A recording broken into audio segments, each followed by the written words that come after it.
And so, yes, they're finding themselves in these spaces where they're looking and going, hey, the main thing is the main thing right now. You love Jesus, and so do I. So let's have a conversation about that.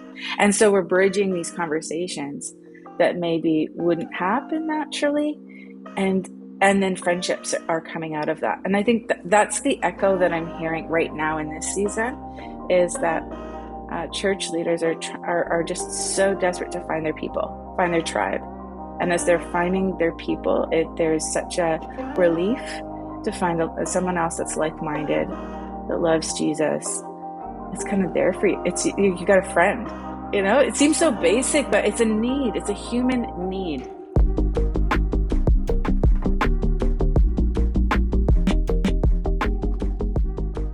Hey friends, welcome to the Word Made Digital podcast on YouTube. I'm the host, Joanna LaFleur, and this is season 8 of the podcast. Thanks for joining and for catching these episodes. We're leaning into hope and positivity for the future because it's been a rough couple of years. So enjoy this episode of the podcast. And hey, if you want to check out 7 seasons of archives of the podcast, as well as tutorials, practical help for you in church communications, creative, websites, social media, we got it all here on the YouTube channel. So subscribe now and enjoy this episode.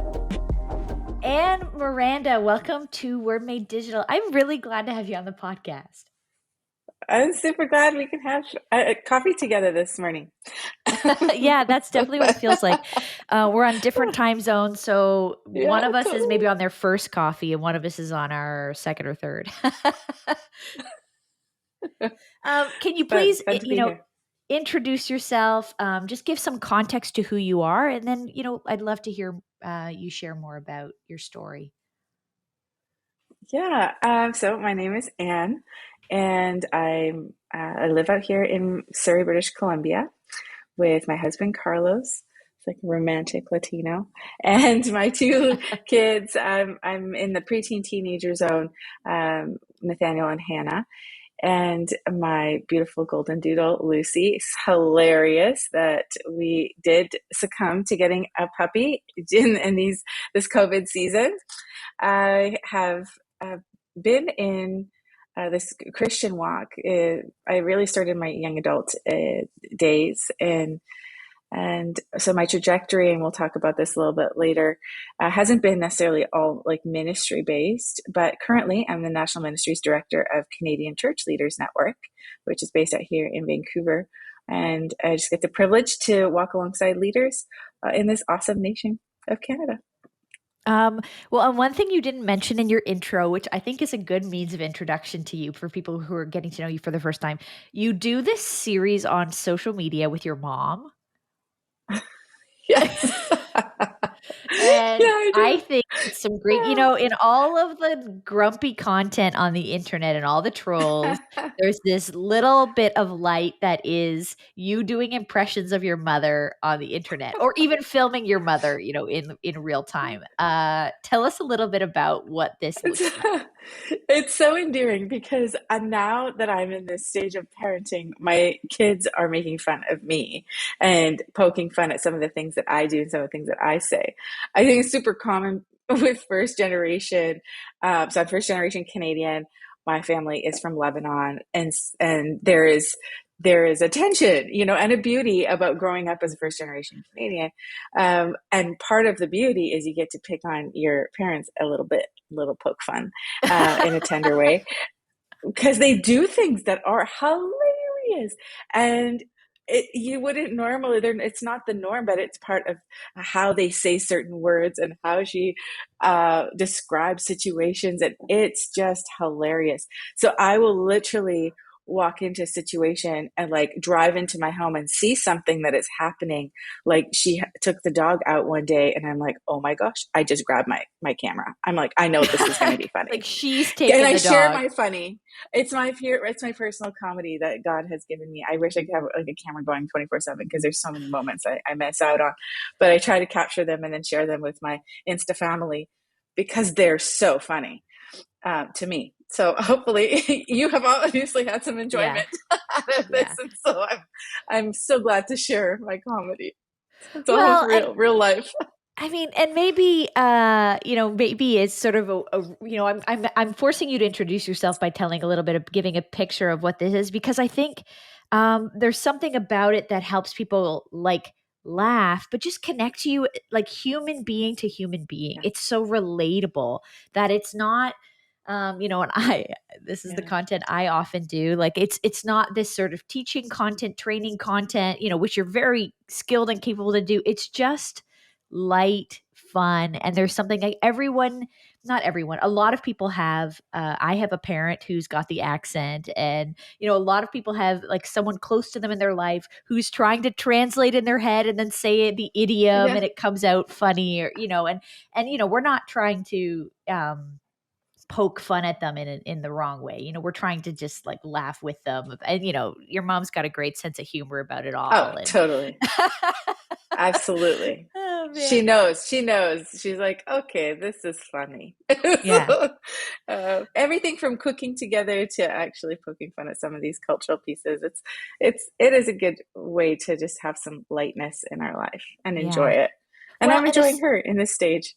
and certainly in the Canadian context, if not the global context, these global citizens, like we are a people who lives often where we didn't grow up. That's a common thing, whether we've Yeah. moved a few, 100 miles, kilometers away, or we've moved countries into an entirely new culture. And so I'm thinking about that in the context of your work with CCLN, the Canadian, Yeah. like Church Leaders Network. We're dealing with like a very diverse group of people across the country. How do Mm. you create a network out of this huge diversity across the country? Can you share a little bit about what the work and the vision is of CCLN? Yeah, maybe let's start there. We can Yeah. go a little further from there. Yeah, I'd say the short version is building relationships and connections through relationships. A long version, which we can do right now, is Yeah. um, creating. You know, I didn't grow up in the Christian faith, and so that's a lot of my driving force comes from there. It's going, well, what's the future of the church in this country for other people who don't know Him? What's the future of the church for the my kids and the next generations? And so we have an a crisis in our country right now, and multiple. We can explain it in multiple ways, but one big one is the leadership pipeline, where we're seeing many vacancies across this country of just church leaders, churches that don't have church leaders going into vocational ministry. So job openings, and the people are not there to fill it. Doesn't matter how many people are graduating from university. Doesn't matter how many people are coming up from wherever they're coming from. There isn't a leadership pipeline. Well, that issue was really poor planning 20, 30 years ago. Someone didn't think about this leadership pipeline. And so here we are today. And so this issue is something that we need to lean into with a 20, 30-year plan for the future. And so what are we doing? How are we trying to make a dent, a little dent in this, really with collaborating with other incredible people across this country? One big way is creating digital resources, because this is our current moment. We got to enter into a current moment. I use this a lot when I was doing women's ministries, and now again in this context. People in the New and Old Testament would go to the well to get their news. They all gather around the well, and they have they get their updates, and that was the form of communication and connection with people. Well, now our well is social media. It's this digital resource. So we have a podcast. It's a CCLM podcast. And that seems to provide resources for church leaders that's really wide. We get some great, pastors on there or speakers on there that would minister to the heart. They're like the digital mentors. We all have that. There's somebody that we kind of look up to in Yeah. this world, but our access to them is the digital space. And so we provide that, and then it kind of starts to narrow down. There's learning communities and cohorts specific to a person's need and leadership, and then there's like even more specific, narrow, unique, kind of bespoke experiences where we have spiritual formation, like gatherings. So whether that's a retreat or a conference or a preaching seminar or something along those lines, it becomes just a little bit more specific and more relational. So our hope is that we can connect with pastors across, this nation. And if we have healthy pastors, we're going to have they're going to have healthy families. Then the church will be impacted and become healthy. And then it can go out and impact the city. Like I love the Right. Jeremiah like 29. Like read through that chapter. It's like the people of God are meant to impact the city. And so one leader, that's really my focus, like one at a time, one leader at a time, one leader at a time. Let's get ourselves healthy because then the cities can be impacted. Like it's got a ripple effect. So I'm super excited to be in this space. And it's really great to see what, just to be able to dream of the potential of what could happen.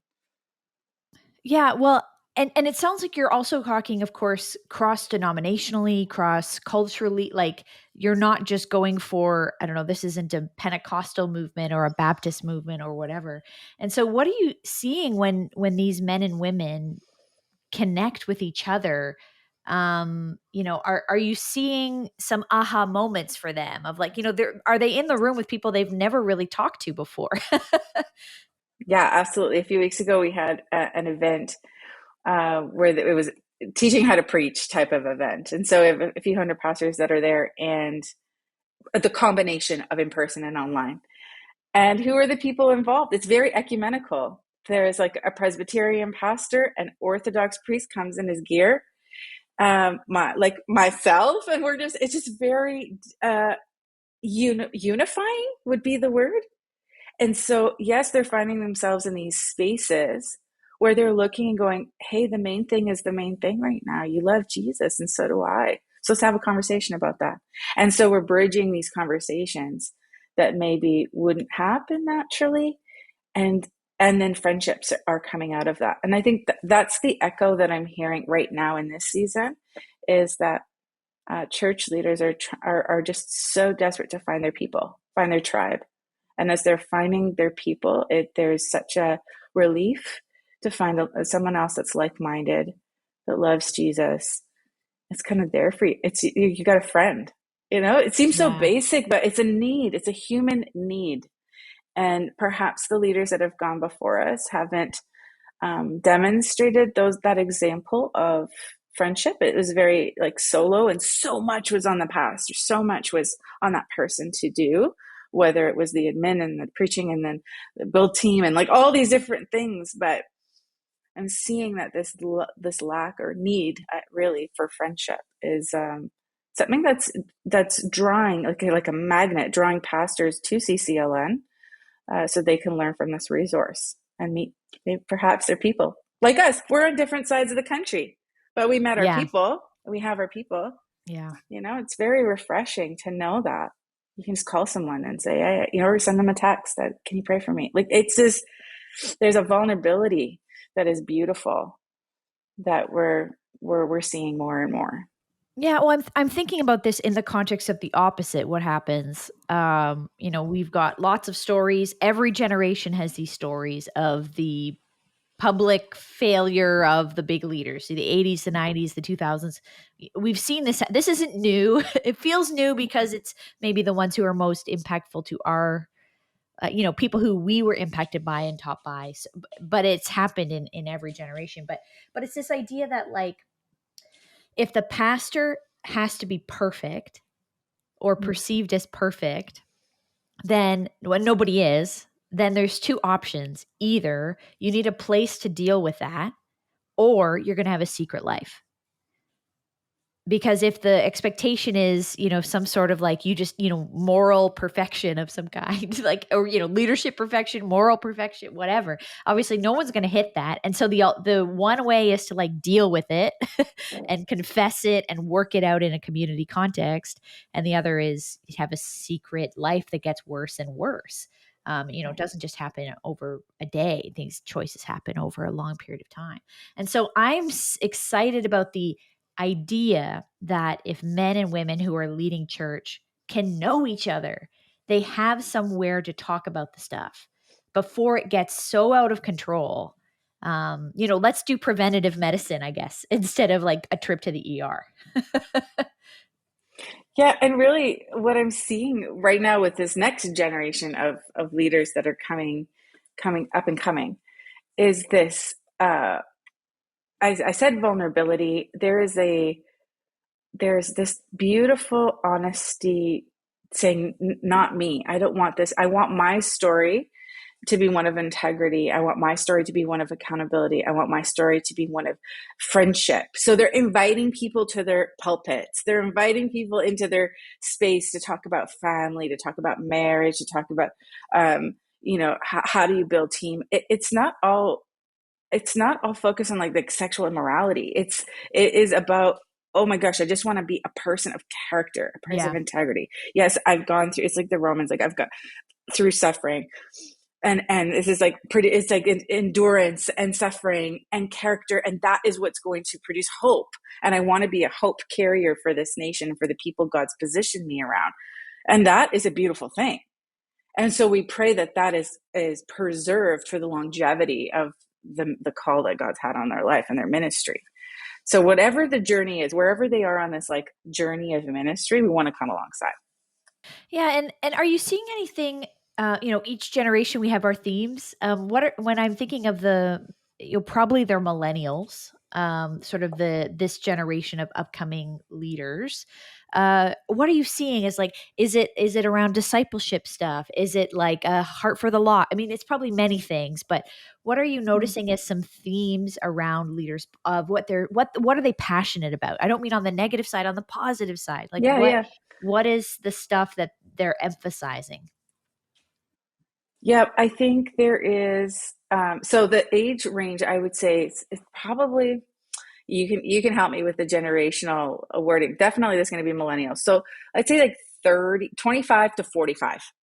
That age range, definitely. And then the older would mentor that. We try to like Right. pair up with mentors and things like that in some of our programs.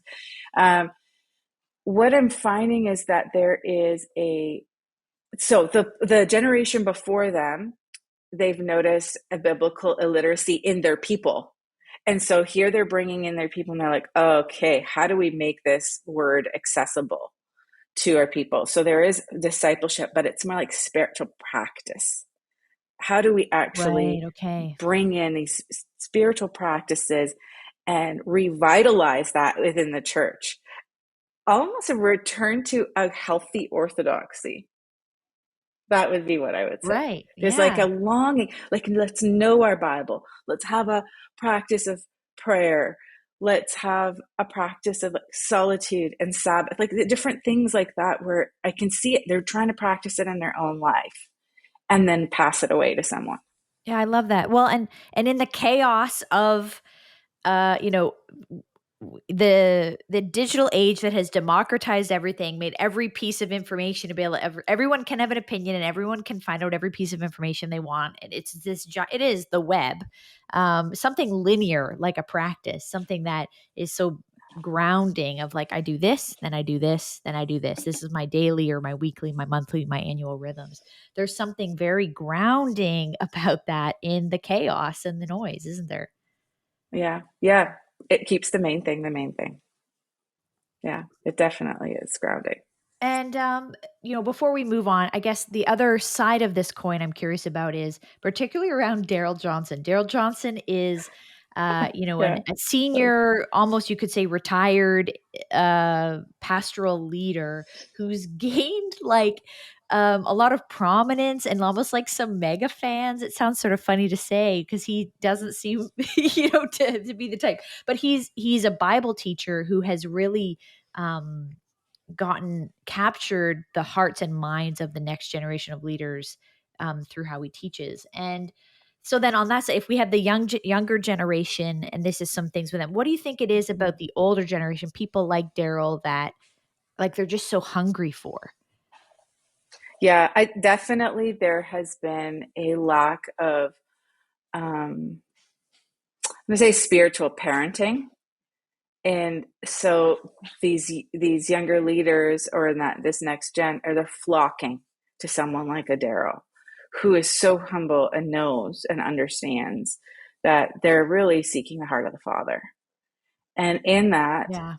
he's Wow. able to instill just values that you can be faithful in ministry. You can have, I mean, I'm talking about 50 years in ministry. Like that's incredible. You can be faithful with your family. You can be faithful with the people that are around you. You can be on the strata of your apartment building and shine for Jesus there. It's like this, they're drawn to the constant steady. And out of that, his passion for the word, and people like that in that generation, they have had the long walk, the steady walk, the faithful walk, the walk when like no one's looking, you're still walking with Jesus. That is so attractive and magnetic for people to then turn their hearts to Jesus even harder and like more passionate. Right. And so I believe that is what is they're coming to see. There's such a humble man in his in and gain that wisdom. That's it. They just want to like, give me that wisdom. Let me just transfer that wisdom. It's like, they don't want one word to drop from how he's teaching them. And I see that along the line. They're trying to find the mentors, whether they're in the room or online. Again, this is one of those digital mentors.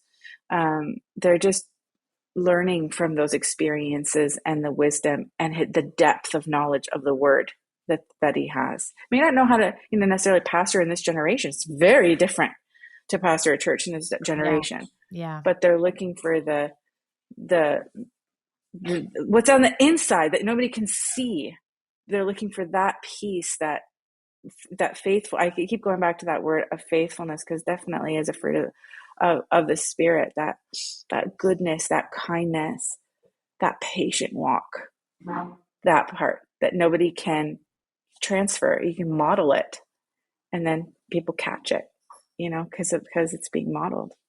It's Yeah, beautiful. well, and as you say, it's this internal thing in the age of so like hyper visualized personal brands, graphic, this is my Mm-hmm. world. I live in the world of Yeah. design and brand and video content and all this stuff. So it's not all bad, but it's like then you need the opposite. We need a balanced diet. And so I resonate actually with what you said when you said the word spiritual parents. I do see Yeah. the resonating a lot, where there are many who feel like spiritual orphans. Like, who are the people Yeah. who are caring for me, raising me up, and certainly in leadership, who are the people caring for the leaders? Um, let's turn and talk a little bit about your own story. You've just done a switch of your jobs, from serving in one big local church as a pastor to what you're doing now with CCLN. For whatever you're able to share, how that would be helpful to others who are listening. This is that great resignation time. Did you just Yeah. quit because you were sick of it all and you lit it on Oh. fire as you left? No, that's not your story. So how do you make a decision like that? Or where would be some markers on your road that of your journey to make that decision of a major change, that might help others listening?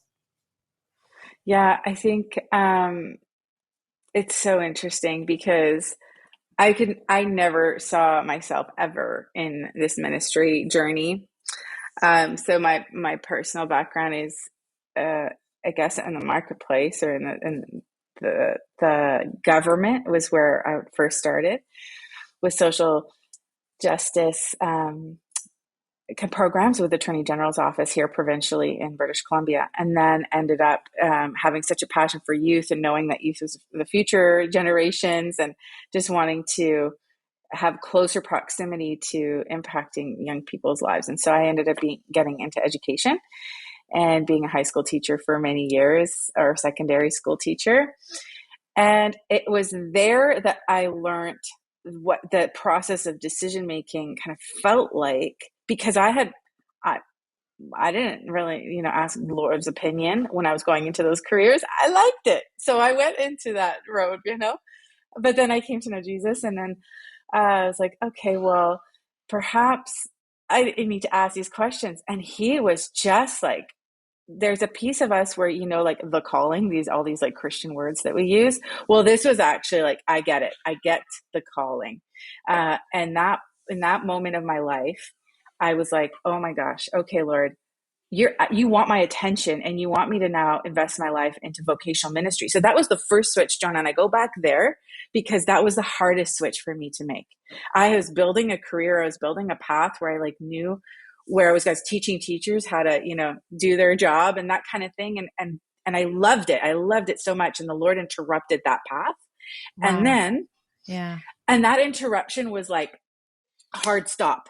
Like, I got your attention. This is what I want you to do. This is like, you're moving, you're switching kind of gears here. You got to surrender a career. I had to think of like, well, no, I'm building, I'm totally honest here. We're on Word Made Digital. There's pride, there's prestige, there's finances, there's all these things that was just like a whirlwind of, okay, you want me to surrender all of this stuff, this career that I thought I was building. So I found myself then going, okay, that was the hardest piece to surrender to him and go, now what? Now what do you want me to do? And I was led to then be a pastor at a local church here. And then in recent times, for the last year, I would like wake up at night thinking about this nation. I would like cry in my loneliness, just like, Lord, what is happening in Canada? I'm a Wow. pastor in a local church. I can see what's going on. What's happening with the leaders in this country? Like, something's off. Obviously, I'm feeling the stress because we're going through the same thing at the same time as everybody else in our congregations, and we're supposed to have it all together. We're supposed to know the answers as if we're God. Like, no, that wasn't the case. And so I had lots of conversations with our team and just sensing the wrestle in my role, like the role that I was in. And so most people get dissatisfied, I think, with their role and what they're doing in their jobs. And they're like, no, I don't want to do this anymore. And then they would leave or quit. And I know this is part of the Great Resignation, the process of thinking, what's my purpose on this planet? How else can I contribute? Am I doing what I'm really supposed to be doing? Yeah, And we've asked am I ourselves these having questions. do I like this? Like, you get a chance to pause after, in this 2-year period, certainly in that first year of 2020. And people are like, wait a second, I actually hated that I like this thing. I've stopped it now. And I realize my life is better without that thing. I don't mean like a pastoral job. I mean, any job. That's where we're seeing that trend. You're right. You're right. Thankfully I could answer those questions honestly and go, I loved every part of what I did. I loved being in the local church context and serving the church and being able to create in that space. And I had such a great opportunity in the space that I was in. And really, as I welcomed my team into my wrestle and my prayers, and just so it's like an open book. Look, this is what I'm wrestling with. This is what I'm asking God about. I'm sensing a call to the nation. I don't understand what this is. I don't know, I'm seeing these things with the health of leaders. I don't know what that could even look like. And then doors began to open, opportunities began to open, where it was like, okay, there was one point where there's like 4 different opportunities in front of me, and I had to go like, what now, what, Lord? Yeah. So that decision Frozen process, by too much choice.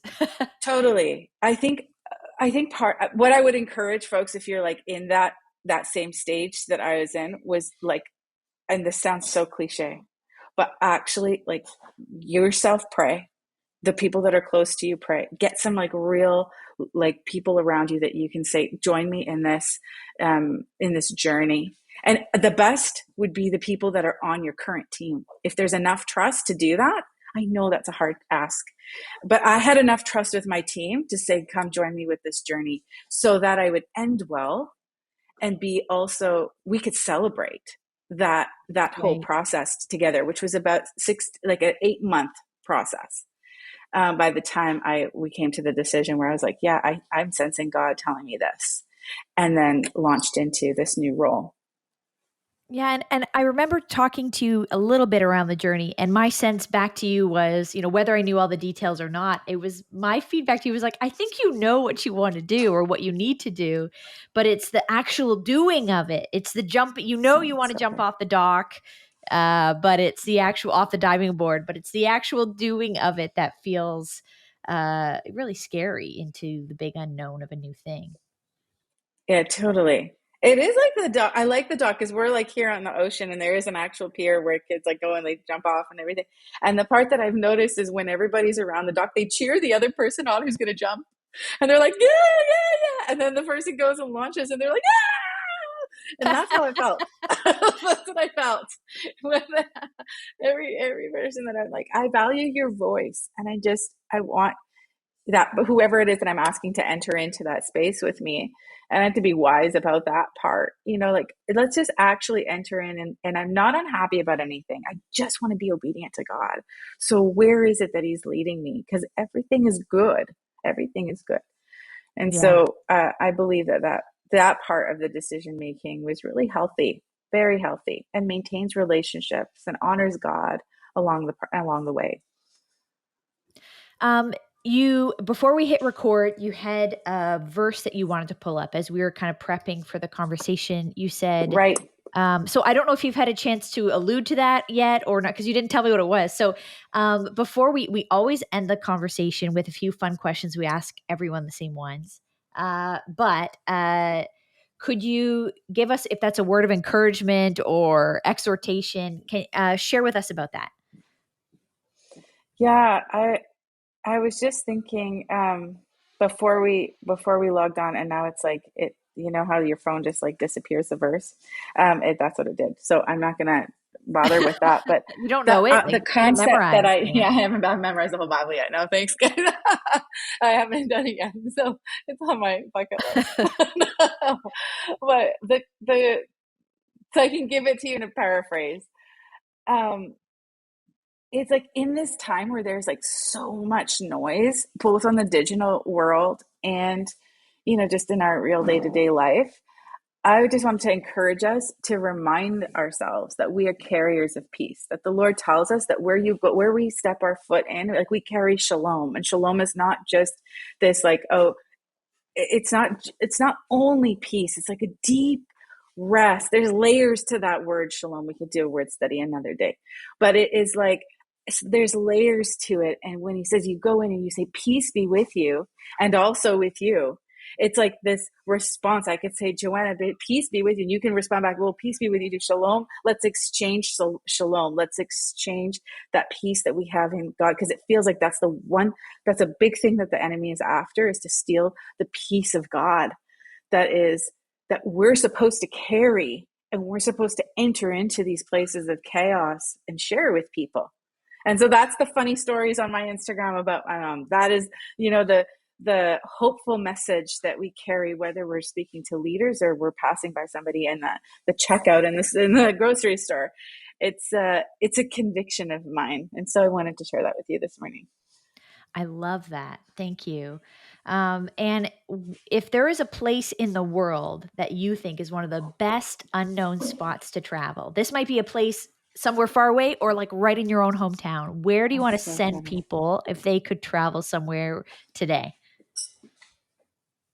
Okay, this is a little discovery we had. Oh, there's two. Okay, Osoyoos in British Columbia. I'm going to give you BC because I'm going to, shout out to Yeah, British do Columbia it. today. Osoyoos in British Columbia, in the summertime, it's like a desert, and there's like fruit markets, and it's stunning. You're going to feel like you're somewhere else. And I would say Tofino. Tofino is like a gem in Canada that is, nobody would. I've I never think if been you're to outdoors, Tofino. you have to come. You have to come. It's like, I remember just waking up in this space and going, am I in Hawaii, or where is this? Like, what is this place? It's spectacular. Obviously, we live in the most beautiful country ever. So yeah, Tofino and Osoyoos, British Columbia. Okay. And what is a book that you've read that changed how you think about something?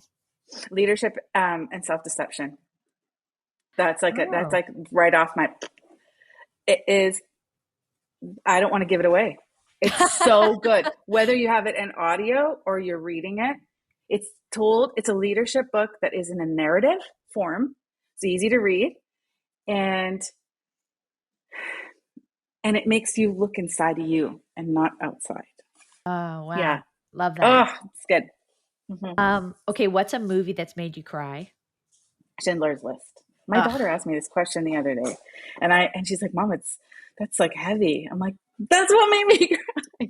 That was a sad I one. mean, we also would have accepted like The Lion King or something. But Okay, I have another one that's lighter. It's Yes Day. Yes Day. If you oh, haven't seen that one, it is amazing. Ah, so good. Okay, my last one for you is you're in an ice cream shop. There's a jillion and one flavors. What's your go-to?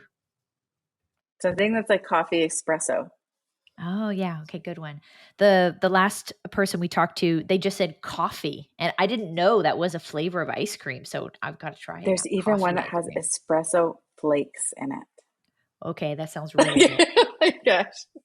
Yes, Um, delicious. and where do you want to send people to find you on the internet today? Social media or website, or where do you want to send people? ccln.ca will be the resource for pastors. And I'm on Instagram, just Anne Miranda. Anything that is, Instagram, Facebook, whatever social media handles, I am. Um, that's where I am. Awesome. And it's fun to know you and to watch this like journey of your leadership. You're doing something so unique in our country. You personally. I mean, CCLN is doing something, but you like no wonder they they had you in mind for this role because I think you have a unique perspective, passion, heart for the church in Canada. And as you were speaking about it, it was that idea of like may we be broken by what breaks the heart of God, like this thing that like has you up at night weeping, like has God is transforming you, that inner self. Yeah. That's also now such a gift to everyone who comes in connection with you, including me. So Oh, thank you thanks, so friend. much, Anne.